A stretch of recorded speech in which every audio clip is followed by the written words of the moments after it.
Olá, vamos começar aqui mais um Conexões Ribeirão. Eu sou o Cordeiro de Sá e, como você já sabe, durante o período eleitoral eu substituo o nosso apresentador oficial. Hoje eu tenho a alegria enorme, a honra retumbante, até bati o cotovelo, ó. Já comecei com erro de gravação, trazer aqui no programa os dois Arnaldos, pai e filho, professores de história, cartunistas, gente boa pra chuchu, que vão falar de arte, cultura e educação pra gente. Salve, Arnaldos!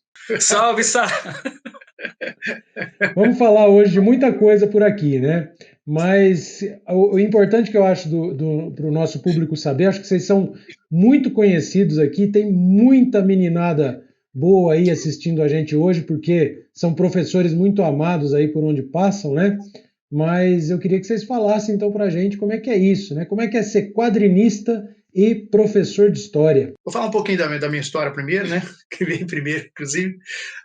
Quando eu comecei a lecionar, tinha, assim, uma situação complicada, porque tinha recém acabado a ditadura, então os livros didáticos não traziam os assuntos que a gente precisava abordar na sala de aula. Estamos falando lá dos anos 80, né? Anos 80, o início dos anos 80. E aí eu comecei a fazer apostilas com os assuntos que precisava abordar e usando a linguagem dos quadrinhos, né? E isso, assim, pegou muito rápido, né? Os alunos gostaram muito do resultado. Essa é uma situação. E a outra situação é que, quando a gente desenha, né, a gente já cria esse hábito, né? Então, a minha lousa sempre foi uma lousa muito desenhada. A maneira de eu escrever na lousa, né, eu escrevo com letra bastão, sempre tem alguma charge, alguma caricatura, alguma ilustração, né? Isso também é coisa que vai pegando, né? É muito comum algum ex-aluno me encontrar, né? Ô, professor, tal, nossa, às vezes eu não lembro o meu nome. O senhor foi meu professor, aquele dos desenhos, aquele que fazia os desenhinhos.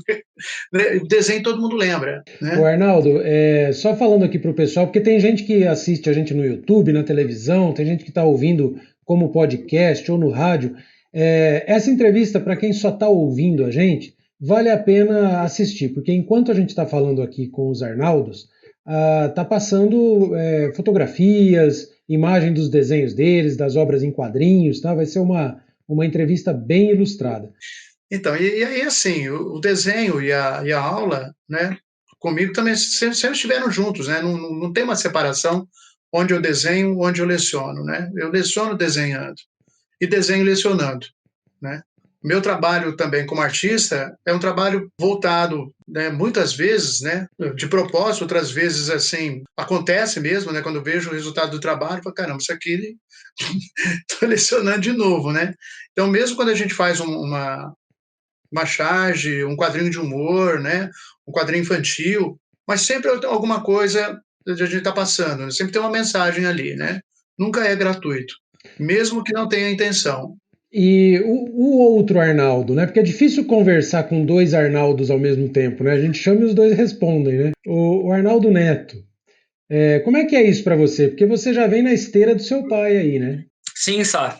Mas, na verdade, eu enfrentei um problema um pouco diferente do que meu pai enfrentou, que foi o seguinte: assim que eu ingressei, né, na carreira de professor, eu demorei muito tempo para entrar nessa carreira, eu era de uma outra área totalmente diferente, não era da área da educação.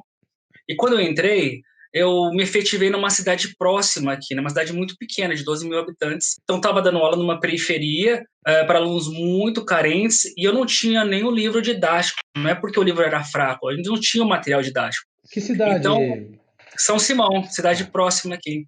Eu efetivei no estado.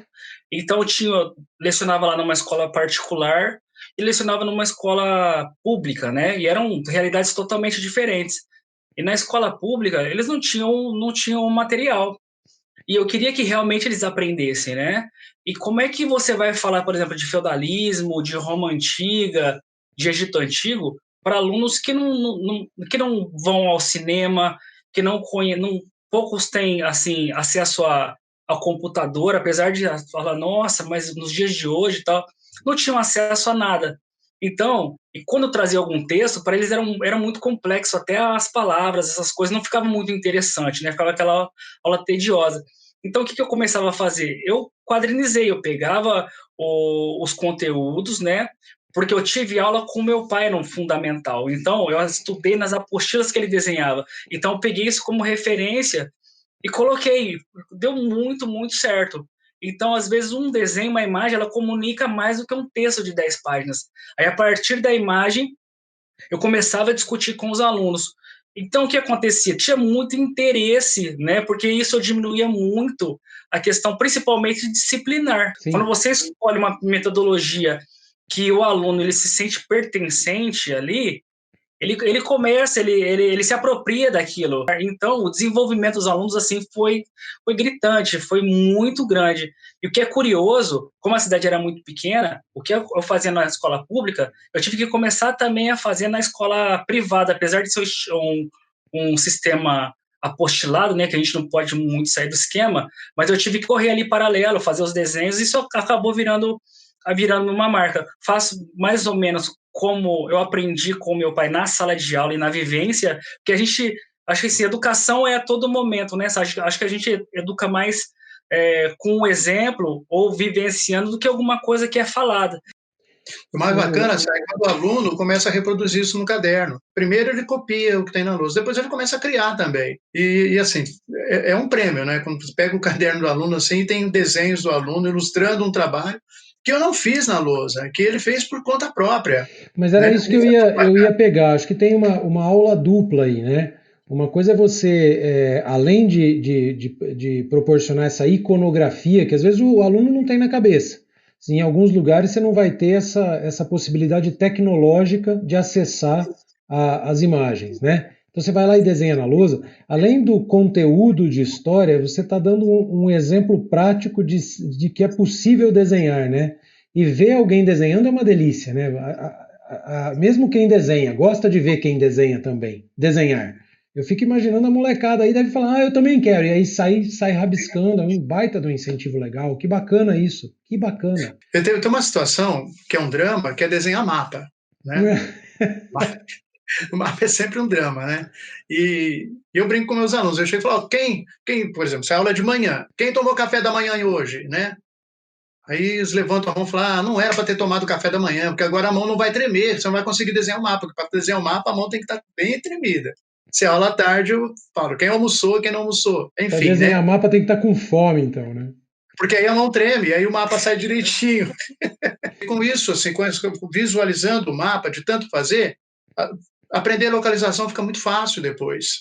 Ah, sim, né? Uma coisa que eu acho legal, assim, quando a gente trabalha com o fazer ali na hora, acho que a tecnologia trouxe muita coisa legal para o professor, né? Assim, de você agilizar, de você não ter que ficar repetindo inúmeras vezes a mesma lousa. Fica imaginando o professor de cursinho, lembra, né? O professor de cursinho tinha que dar 20 aulas no dia, tinha que repetir 20 vezes o mesmo traçado de giz e tal. Então a tecnologia é fantástica.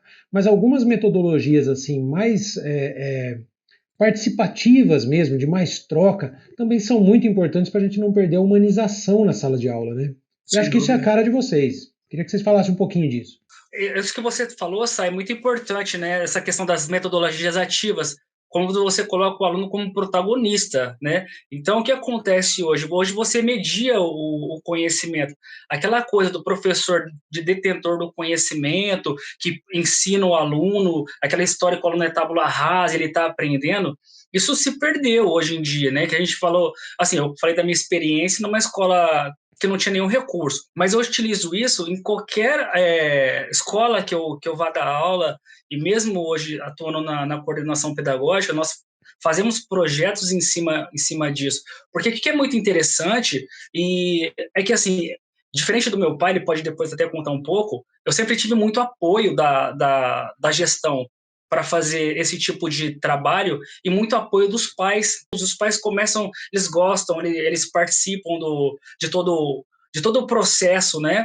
Então isso fica muito, porque assim, a partir do desenho, a partir da proposta, o aluno ele vai pesquisar, ele vai buscar no livro, ele vai construir um conhecimento todo para ele fazer, tipo assim, a gente propõe, por exemplo, que o aluno ele quadrinize um tema.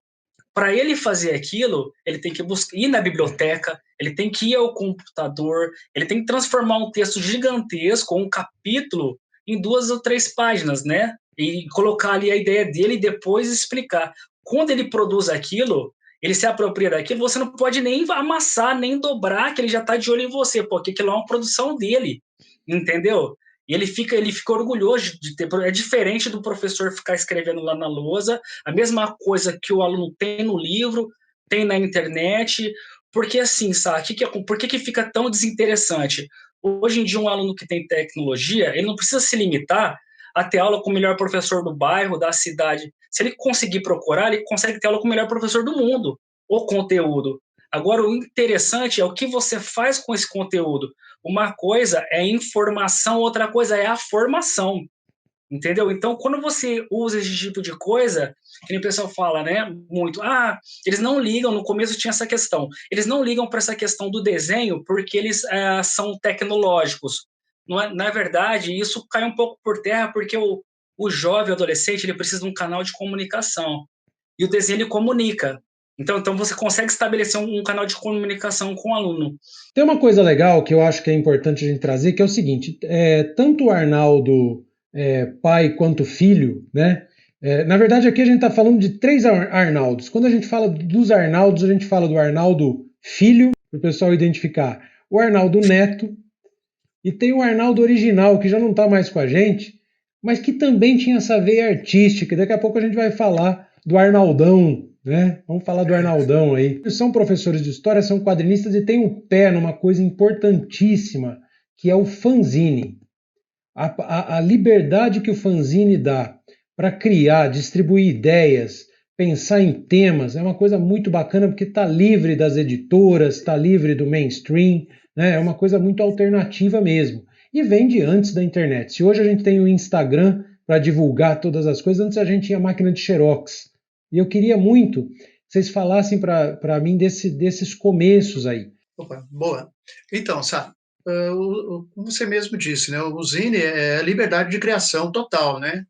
E o que é bacana do Zine, eu trabalho em equipe, né? Dificilmente a gente faz um Zine sozinho, né? É o bora fazer um Zine e vamos embora, né? E é muito legal trocar ideia, né? Trocar criações. E o Boca de Porco surgiu nessa linha, né? O Xandão, o Jabá, o Camilo, né? O grande Camilo, com que eu converso bastante, né? O Jabá de vez em quando, o Xandão também. E a gente juntou para fazer um zine que a gente não tinha nem ideia do que a gente ia fazer, né? E assim saiu o Boca de Porco, né? Ele tem uma pegada muito forte de quadrinhos, mas ele também tinha poesia, né? Tinha alguns ensaios, algumas coisas assim, né? Foi um zine bem inovador, né? Até hoje, assim, a gente olha pro Boca assim e fala, caramba, né? Eu fiz parte disso, né? E lançou tanta gente importante, né, o Arnaldo? Isso também, estamos falando de anos 90, aí, final dos 80, começo dos 90, né? Como Sim. foi importante para a cidade esse fanzine? Muita gente desenhou no Boca. Né? Nós publicamos coisa sua no Boca, do Renatão. A primeira publicação minha foi no Boca. Aí, ó. Foi muita gratidão esse material. O Arnaldo Neto, mas explica para quem não conhece o que é um fanzine, o que é isso? Fanzine, Sara, é uma revista artesanal, né? Ela vem aí da contração de 2 palavras em inglês, né? Fanatic Magazine, né? Ou a revista do fã. E ela é uma coisa muito antiga, né? Ela começa ali nos anos 30, nos Estados Unidos. Depois ela com fãs de ficção científica. Depois ela tem esse boom de novo com o movimento punk, né? Do faça você mesmo. Servia para divulgação de bandas, essas coisas nesse estilo, e hoje a gente usa ela, né? Eu uso, o Arnaldo Júnior também, e algumas pessoas aqui na cidade usam ela como uma ferramenta metodológica, né? A gente usa muito isso em sala de aula. Eu ia perguntar para o Arnaldo Neto, ele falou que já estudou com seu material, mas o Arnaldo Neto é fã do Ike também ou não? Quem que é esse tal de Ike? Ike. Bom, o Ike é um menino, né, que estuda no 7º ano, é um menino como qualquer outro menino, estuda no 7º ano, mas é um menino curioso. E um dia ele abriu um baú, né, que estava no quarto do avô e pegou ali um amuleto, colocou no pescoço, sem saber que aquele amuleto tinha uma propriedade interessante, que esse amuleto permite ao Ike viajar no tempo, sempre dentro da história do Brasil. O Ike é um personagem que eu criei, que foi um jeito que eu achei de divertir ensinando. E eu desenhei, interessante que os primeiros Ikes eu desenhava mesmo dentro da escola, na sala de aula. Quando os alunos estavam fazendo exercício, eu tinha que corrigir algumas coisas, terminava a correção de algumas coisas e tal, enquanto eles ainda estavam lá trabalhando, e eles ficavam olhando aquilo, né, aqueles desenhos, aquela coisa, e isso vai despertando a curiosidade. E aí sempre tem um dia do lançamento do wiki, ó, tal dia eu vou trazer o wiki pronto. Porque eles veem uma página hoje, daqui 5, 6 dias vem uma outra página, não tem nada a ver com aquela, né? No dia que eu levo o wiki para a escola, o recreio fica uma maravilha, porque eles se juntam nos bancos para ler o wiki. Vira uma Comic Con. Vira uma Comic Con. Porque eu tenho assim, na minha escola eu tenho uma sala ambiente, e a sala ambiente tem um armário, que é o armário do Arnaldão. E o armário do Arnaldão não tem chave, sabe? E é incrível que nunca desapareceu uma caneta do armário, um lápis. E ali tem livro, tem gibi, tem bic, bastante bic.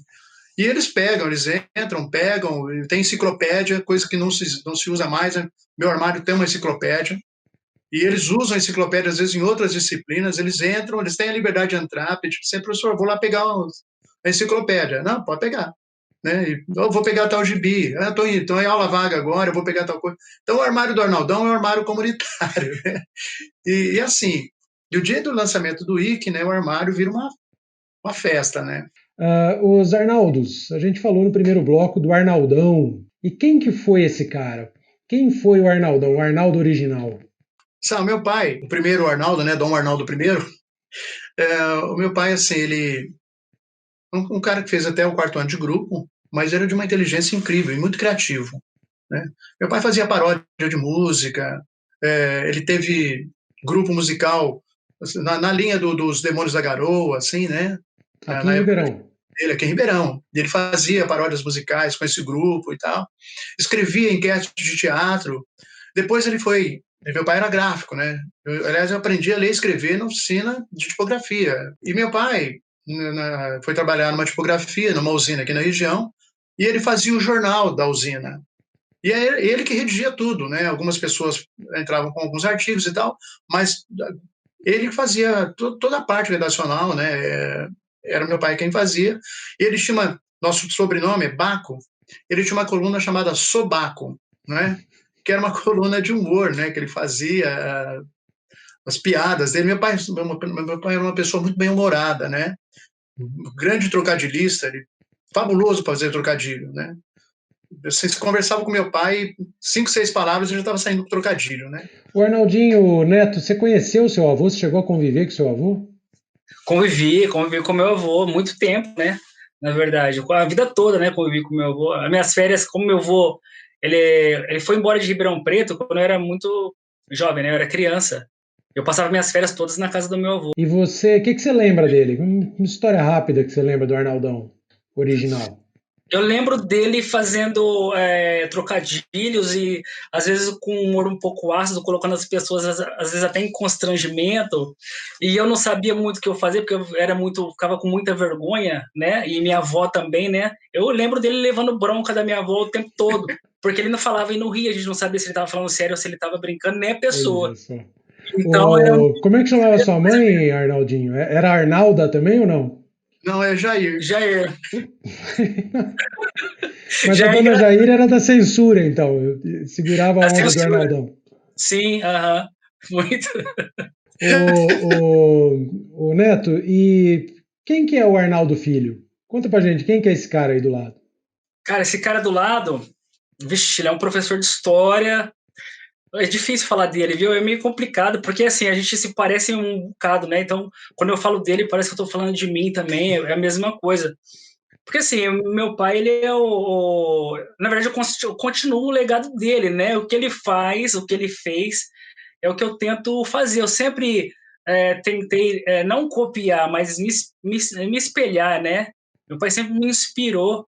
Na verdade, o meu gosto por história vem através do meu pai, meu gosto pelo desenho também através do meu pai. Nós temos personalidades, né, um pouco diferentes, gênios um pouco diferentes, assim. Eu tenho meu pai como minha referência, né, minha principal referência, assim. Eu não tenho assim tantos professores. Se for pegar, é meu pai, né? Então é um pouco difícil. Meu pai é bem humorado também, parece um pouco meu avô. A situação com minha avó e meu avô se repete também, porque minha mãe também segura ali. Que dá a segurar e tudo mais. e quando meu pai desenha, essa coisa do meu pai ter muito humor, assim, um humor também às vezes um pouco ácido, às vezes mais tranquilo, enfim. Mas a minha mãe não gosta muito dos desenhos do meu pai, mas sempre achou que meus desenhos eram ótimos e tudo mais. Ele reclama, mas você não gosta do que eu faço, você gosta do que ele faz. Então, Mas mãe é mãe, não tem jeito. mãe é mãe, não tem jeito. Eu estou perguntando isso porque eu tenho, assim, pelo Arnaldo, pelo seu pai, uma admiração. Vamos fingir que ele não está aqui na sala com a gente. Tá. Eu tenho uma admiração enorme, assim. Quem estuda um pouquinho o que são os quadrinhos em Ribeirão Preto sabe que o Arnaldo é uma referência fundamental. Não só por esse impulso de usar quadrinhos na educação, e isso torna você uma referência nacional, você sabe disso, né?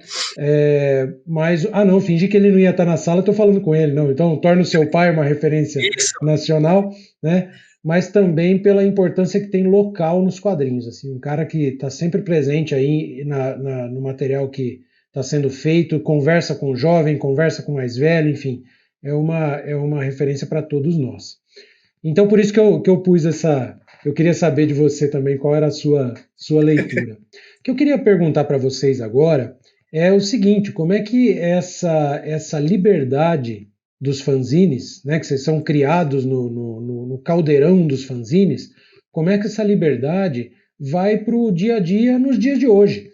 Né? Hoje a gente está vivendo uma coisa esquisita, assim, artista sendo tido como bandido, né? Artista é quase enquadrado como bandido, o humor sendo questionado num extremo do politicamente correto, já se tornando censura. Como que fica isso? Dois caras que são da liberdade, do humanismo. Como que vocês se enxergam hoje no trabalho que vocês fazem? Bom, Sá, em relação ao humor, essas coisas, né? A minha sala de aula, ela é bem humorada, independente do desenho, do fanzine ou não, entendeu? Eu gosto de dar aula, então os alunos sentem que eu faço uma coisa que eu gosto, né? Eu não entrei assim de gaiato, sem saber como era a área, eu sabia que era muito difícil, eu vim já de uma outra área. Então, eu tenho a educação como missão, não aquela coisa piegas assim, mas eu acredito na transformação das pessoas através da educação, principalmente em relação às minorias. A questão do humor, do politicamente correto, que é o que eu deixo muito claro para os meus alunos, e que a gente, que a gente fala, quando é bom e quando é ruim. Quando você ridiculariza os que estão abaixo, é ruim. Quando você questiona os que estão acima, isso é bom. Acho que o Neto respondeu bem, né? Porque é uma frase do Chaplin, né? O humor, se ele está satirizando o oprimido, não é humor, né? O humor só é humor se ele satiriza o opressor, né? Então eu procuro levar, sempre fui nessa linha, né? E agora, humor com medo não é humor, né? Então, não pode ter medo de fazer humor. Pode ter medo também das consequências, né? E vocês tocaram num assunto aí muito bacana, que é a criança com dificuldade cognitiva, motora. A gente já está chegando ao final da nossa entrevista, que voou, né? Voou essa entrevista. Eu queria que vocês falassem um pouquinho do canal de vocês, dos Arnaldos, do trabalho que vocês estão fazendo com os filmes para educação de crianças com esse tipo de deficiência. Eu vou deixar a descrição de todos os vídeos com os links de vocês, os acessos para as redes sociais, mas fala um pouquinho do trabalho para a gente. Pois é, essa coisa do ensino remoto, né, acaba trazendo algumas surpresas para a gente. Eu tenho alguns alunos que têm dificuldade, né, de aprendizagem, dificuldade cognitiva, dificuldade motora. Na sala de aula, isso já é um pouco complicado. Atividade remota, mais complicado ainda. Eu precisava fazer um material, produzir alguma coisa para essas crianças e fiquei quebrando a cabeça. O que fazer, né? Poxa, mas aí a gente lembra, né, que a gente faz quadrinho, né? Eu precisava explicar para essas crianças como surgiram as primeiras cidades, mas como é que eu vou explicar isso para uma criança com dificuldade cognitiva? Então eu fiz uma página, umas 2 ou 3 páginas, desenhando com textos bem curtinhos, né, frases bem curtas, mas peguei esse mesmo material e produzi um vídeo no qual eu faço a narração. E depois eu fui orientado, né, para usar nesse vídeo, não usar música, não usar cor, né? Fazer uma coisa assim, bem monocromática, sem música de fundo, sem nada que dispersasse a atenção, para atingir mais crianças ainda. Tá, então assim, por exemplo, uma pessoa com desenvolvimento convencional pode até ver esse material e falar, é meio chato. Mas na Pois verdade é. é porque ele está especialmente desenvolvido para essas crianças que têm essas dificuldades. Por exemplo, se ele tiver uma música de fundo, aquilo pode irritar uma criança autista. Olha que legal isso, hein? Que Né? legal. Então a gente tira a música. Se ele tiver muita cor, ele pode embaralhar a vista de uma criança que tem uma dificuldade de separar cores ou coisa assim. Por isso que você fala mais devagar, mais pausado. Eu vi Então, os vídeos, eles vão numa linha mais devagar, né? frases bem curtinhas, Repetição. Muita repetição, né? A gente repete, porque história a gente trabalha com conceito. Agora, como é que eu vou passar conceito para uma criança que tem essa dificuldade cognitiva imensa? Então, é um quebra-cabeças, né? O sucesso foi tão grande que foi parar, inclusive, na TV na Escola, né, que é um programa da Câmara Municipal. E o título é muito interessante, que é Histórias Especiais para Crianças Especiais. Muito bom, muito bom. Tem o canal Os Arnaldos também, as páginas, os espaços no Facebook, no Instagram, que você que está assistindo aqui a gente agora pode entrar aqui nos nossos links e acessar Os Arnaldos. Então veja só que bacana, né? Saindo lá na gráfica, da gráfica do Arnaldão, passando pelo fanzine clássico Boca de Porco do Arnaldo Filho e hoje chegando até o Arnaldo Neto, essa herança de quadrinhos como ferramenta educacional para a molecada, ganhando agora a internet de um jeito muito especial, muito bem feito, que é para a meninada que tem dificuldade de aprendizado. Gente, fico muito feliz de vocês terem vindo aqui. É sempre um privilégio conversar com você, né? E você sabe a admiração que eu tenho por você e pelo seu trabalho, pela sua pessoa, sobretudo, né? É muito confete, né? De lá para cá, porque a gente tem realmente uma admiração mútua, né? Também agradeço, Sá, é um privilégio também, né? Sou seu amigo e fã. Lembrando que eu voltei a desenhar, publicar, na verdade, pelo seu convite, né? RP HQ, pertence a RP HQ através do seu convite. Isso me impulsionou muito, né? E eu comecei a voltar a desenhar e colocar isso dentro da sala de aula. Então, isso você foi muito importante também nessa trajetória, né? Do que eu faço em sala de aula. Então, isso, né? Se espalha, né? Para os alunos e assim vai. E vai caminhando. Vai Muito caminhando. obrigado. Fico nessa sua última fala, além da alegria, me vem um detalhe, hein, Arnaldo?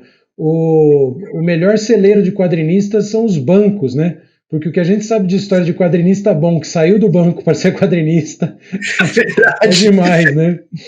Mas é isso, pessoal. Vamos ficando por aqui. Se você quiser acompanhar o Conexões, os programas já gravados, é só procurar a gente nas nossas redes sociais. Fica tudo ali armazenado no YouTube, enfim, para você ver as entrevistas anteriores. Inclusive, já temos uma entrevista com o Arnaldo, né? Uma entrevista antiga aí com o Arnaldo, mas que é um outro papo.